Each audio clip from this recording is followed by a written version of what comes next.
Você mencionou as delegações estrangeiras.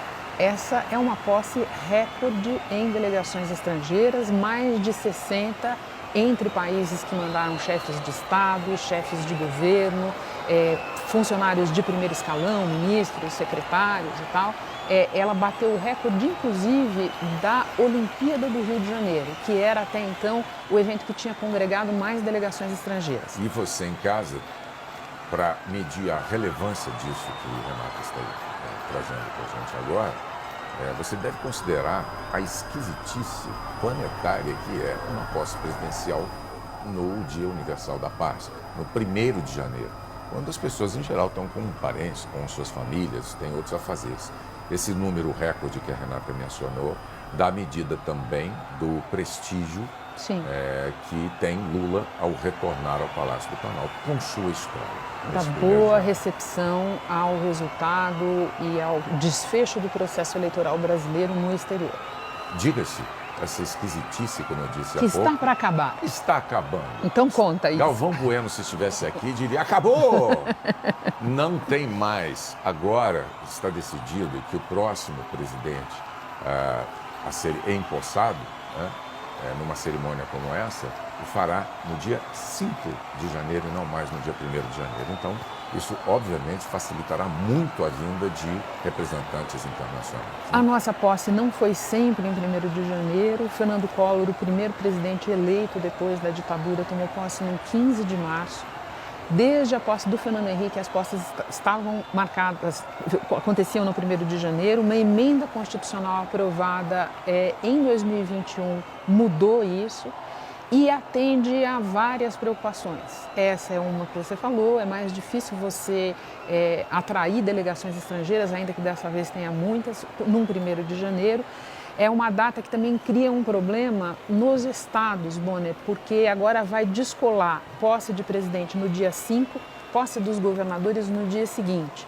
Hoje, 1º de janeiro, foi um dia de intensa movimentação aérea aqui em Brasília, porque muitos ministros, autoridades, gente que vai tomar posse hoje, de manhã participou das posses dos governadores nos seus respectivos estados. Então a ideia também é descolar isso para facilitar a vida de quem participa desses eventos. Isso realmente dificulta muito, é claro. Uma posse de um governador de estado no período da manhã, um avião para Brasília para assistir a posse à tarde. Está resolvida essa questão, que era a rigor desnecessário, né? Mais de um ministro do futuro governo com quem eu conversei na sexta-feira, dia 30, me falava, olha, eu só vou chegar a Brasília na hora do almoço do dia 1º, porque antes eu tenho a posse do governador na Bahia, no Ceará, em diferentes estados. E neste momento evolui aí o cortejo em direção ao Congresso Nacional, com o presidente e o vice-presidente eleitos e suas esposas a bordo de um carro conversível que respeita a tradição das posses presidenciais no Brasil, que você acompanha neste momento ao vivo na Globo, às 14h36, com o presidente Lula acenando sorridente, o mesmo com sua esposa, a esposa de Geraldo Alckmin, o vice-presidente, todos ali no clima festivo que se espera de uma posse presidencial, que é sempre aquilo que a gente chama de consolidação final, o fecho final do processo democrático de uma eleição. O Brasil está assistindo nesse momento, com enorme tranquilidade, a uma cena que daqui a 4 anos ou daqui a 8 anos deverá se repetir, a gente não sabe. Com outros protagonistas. Com outros protagonistas, como tem que ser, como reza a Constituição. Também pensei aqui, nós estamos conversando no 1º dia de janeiro, então faz pouco mais de um ano, porque isso aconteceu em dezembro de 2021, que Lula e Alckmin participaram de um jantar em São Paulo, Bonner, que foi, digamos assim, o pontapé inicial para a formalização dessa chapa que uniu um titular do PT e um vice que hoje está no PSB, mas que construiu a sua carreira política no PSDB como adversário de Lula, inclusive nas urnas em 2006. É isso. Aliás, esse jantar visto com enorme ceticismo por grande parcela do meio político no Brasil. Aí está o cortejo chegando à Praça dos Três Poderes.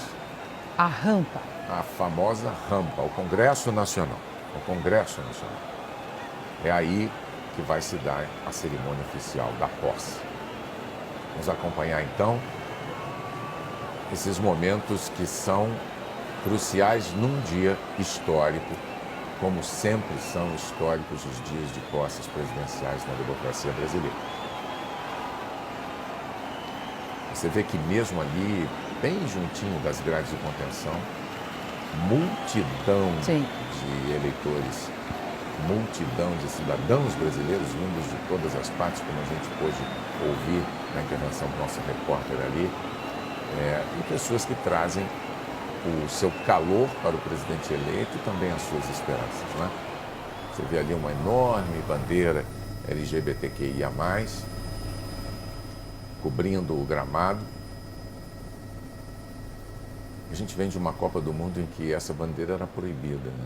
E que, no entanto, jogadores de diversas seleções, atletas de vários países encontraram maneiras de protestar contra essa proibição e de fazer valer o direito de se manifestar. Contra a censura, contra Sim. a intolerância, contra o arbítrio. Imagens ao vivo de Brasília e bonitas imagens ali atrás é o Itamaraty, o Palácio do Itamaraty, com seu espelho d'água famosíssimo, cartão postal de Brasília, como são todas essas obras icônicas de Oscar Niemeyer. E vai se aproximando então o cortejo do prédio do Congresso Nacional. Havia uma dúvida sobre se o presidente, o vice, eles subiriam a rampa ou se eles desceriam em direção à chamada chapelaria do Congresso. Isso dependeria das condições climáticas, da condição do tempo. Exatamente. A chapelaria, para orientar quem não vive o dia a dia de Brasília, é uma espécie de um subsolo, é a entrada mais costumeira dos parlamentares e mesmo dos jornalistas nos dias normais. Ela dá no Salão Branco, que fica imediatamente abaixo, no andar abaixo do Salão Negro, que é onde a gente viu as Leide, por onde eles vão entrar. Rapidamente explicando essas cores de que nós estamos falando, elas dizem respeito às cores das pedras. O Salão Branco é porque o mármore é branco, o Salão Negro é porque o piso é negro, e esse Salão Negro ele é um salão que serve às duas casas do Congresso, a Câmara e o Senado. Quando a gente vai para o Salão Verde, que a gente viu o Júlio Mosquera ali, que é o da Câmara, é basicamente bonito porque o carpete é verde. E quando a gente vai para o Senado, é azul porque o carpete é azul. A Rede Globo apresenta Conhecendo o Congresso, com Renata Lopretti. Renata Lopretti domina também o Congresso Nacional, senhoras e senhores. É um fenômeno. Muito bem. Chega ao fim ali o cortejo, a primeira parte, né, da primeira etapa, vamos dizer assim, do cortejo em carro aberto do presidente Lula, do vice Geraldo Alckmin. Eles estão agora diante do Congresso Nacional. Daqui por diante, o que você vai assistir é mais um capítulo da história do Brasil, da democracia brasileira. Você veja aqui os presidentes do Senado e da Câmara, Rodrigo Pacheco e Arthur Lira, já estão à espera do presidente e do vice eleitos no alto da rampa, para recebê-los ali.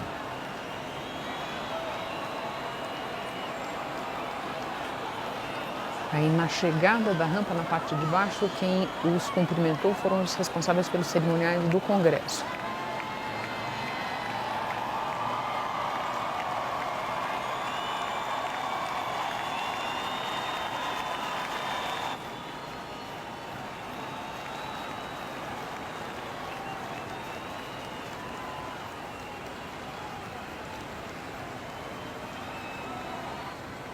Rodrigo Pacheco cumprimentando o presidente Lula, agora o presidente da Câmara, Arthur Lira. Arthur Lira cumprimentando também Janja, Geraldo Alckmin, Lu Alckmin. Agora é a vez do presidente do Senado, Rodrigo Pacheco, cumprimentar a primeira-dama. E estão todos juntos agora para entrar no Congresso Nacional. Uma certa indecisão sobre quem vai à frente, se vão as esposas dos eleitos, e assim ficou decidido. Lu Alckmin e Janja à frente.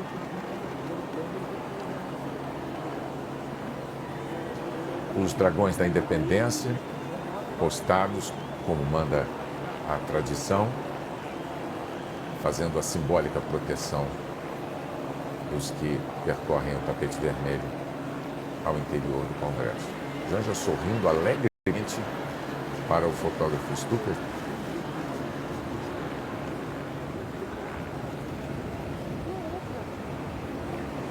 Então a gente entende que os dois, Lula e Alckmin, só chegarão lá dentro depois que as primeiras damas lá estiverem. Sim, porque elas vão ficar muito provavelmente acomodadas numa região do plenário reservada para as famílias.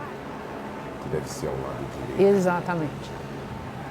Agora sim, o vice da esquerda para a direita, o vice Alckmin, o presidente do Senado, Rodrigo Presidente Pacheco, do Senado, presidente Lula e Arthur Lira. presidente do Senado, que é também o presidente do Congresso, quando as duas casas atuam conjuntamente, o que significa que numa sessão solene como a de hoje, é Rodrigo Pacheco quem presidirá a cerimônia, ainda que ela seja realizada no plenário da Câmara. Não para você, Renata Lopretti, mas para mim é surpreendente a estatura do presidente do Senado. Ele é bem mais alto do que eu imaginava que fosse. Eu nunca estive pessoalmente com ele. E aquelas coisas que só ficam evidentes nesse tipo de cobertura quando a gente vê as autoridades lado a lado. Uma curiosidade, Boneiro, Rodrigo Pacheco será hoje o presidente da cerimônia da posse do Lula pela terceira vez na presidência.